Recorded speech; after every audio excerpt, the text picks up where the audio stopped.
Welcome to Daily Steps from One Extraordinary Marriage, where we outline simple steps that you can take to have the ultimate marriage adventure. I'm Tony DeLorenzo, your co-host, along with my beautiful wife, Elisa. In this show, we answer the question, can marriage coaching work if only one of us wants to do it?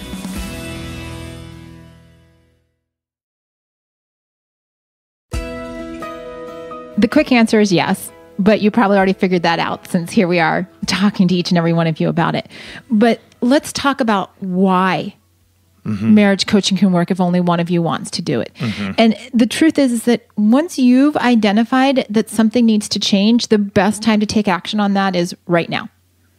There are some scary statistics out there that talk about the fact that by the time a couple realizes that they need to get help, they've been dealing with issues in their marriage for somewhere around the vicinity of 6 years. Which is a long time. Yes. Think about that, 6 years before you reach out and seek help. So the time is now, right? Like, let me be really clear. If it's come into your consciousness that strongly, it's now. Yet the reality is that your spouse is not always ready to start working on it, right? And so people are like, well, how does that work then if I'm the only one that wants to work on things? Well, it may not come as a news flash to you, but just in case, I am going to say it. The only person that you can change in your marriage is you. You can't change him. You can't change her. No matter how much you wish, you can't. So you have to start with where you can create change. Yep. Right. If you want to get healthy, and I'm going to use a fitness analogy. If you want to get healthy, you have to make the change. You need to do something. Your spouse can't look at you and go, hey, you're going to have six-pack abs. No, that's going to take the work on your part, be it through exercise, nutrition, whatever you got to do. You got to take action and move to achieve the goal. That is such a good analogy. Well, I appreciate it. I'm a little speechless on that one because I hadn't thought about it in that way. And it's so true, right? Because you're the one that can learn new skills, right? When you've identified that there's a problem, it's been my experience coaching clients that the problems generally tend to fall around communication. Yes. So emotional intimacy, which then leads to a sexual intimacy component. You know, sometimes there's financial intimacy, sometimes there's some other peripheral things, but it tends to fall into communication, emotional intimacy, and physical intimacy. Right. And so it's, what are those skills that you need to develop and how can a coach come alongside you? And here's the thing. You've tried being accountable to your spouse, right? You've tried saying, I'm going to do these things different. And because the two of you are married, it hasn't always gone so well. But if you step out and say, you know what, I am going to work with a coach. I'm going to actually hire someone to hold me accountable.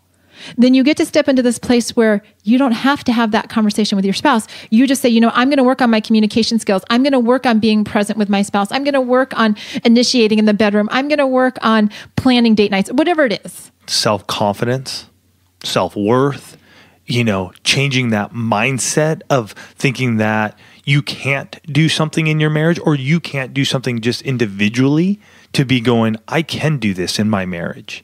It's amazing what can happen when you have somebody there like Elisa who can hold, like she said, hold you accountable each and every week going, hey, we talked about these 3 things. Have you done them? And here's what happens. When you start to affect change in your marriage, when you commit to the process, you create a different environment in your home. And people respond to the environment that they're in. So while you cannot change your spouse, you can create a different environment where they will have different reactions because there's been a shift. And it's all because you took action and said, what can I do?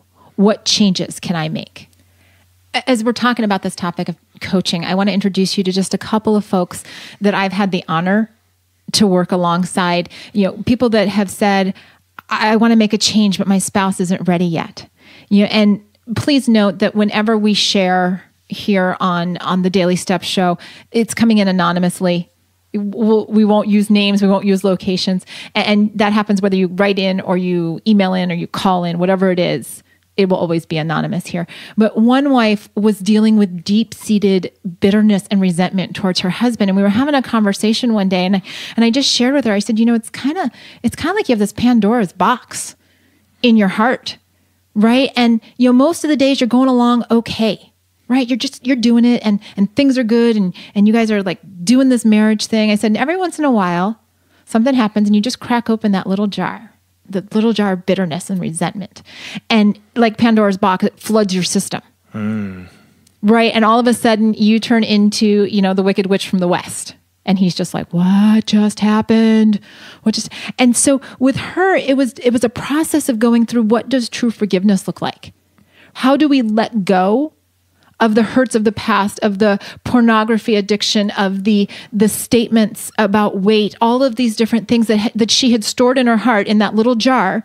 And she just opened every once in a while to now move her to a place where they are actually happily married instead of being on the brink of divorce. That was a wife that was committed to working on herself because she knew that what was happening and how she was showing up in her marriage wasn't working. And they really were on the brink of divorce, right? Or there's a husband that I've worked with quite extensively, and there were a lot of self-confidence issues, right? And a lot of identity issues, who am I supposed to be as a man? How am I supposed to show up? What does it even look like to be a husband?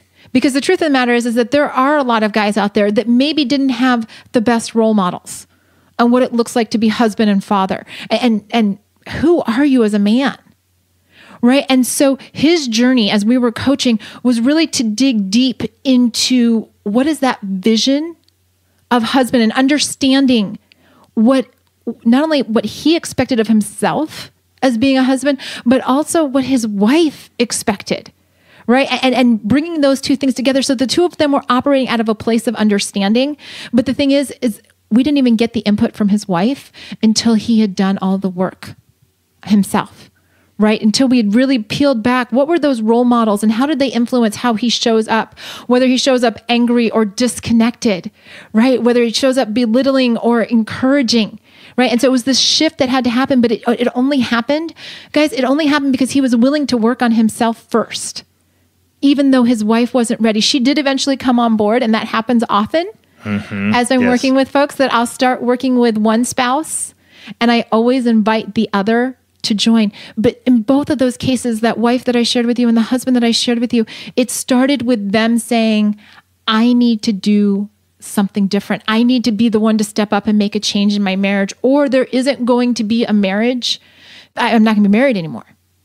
Right. And so, you may have heard yourself in those two people that I shared with you, or you may be thinking, okay, but what about this?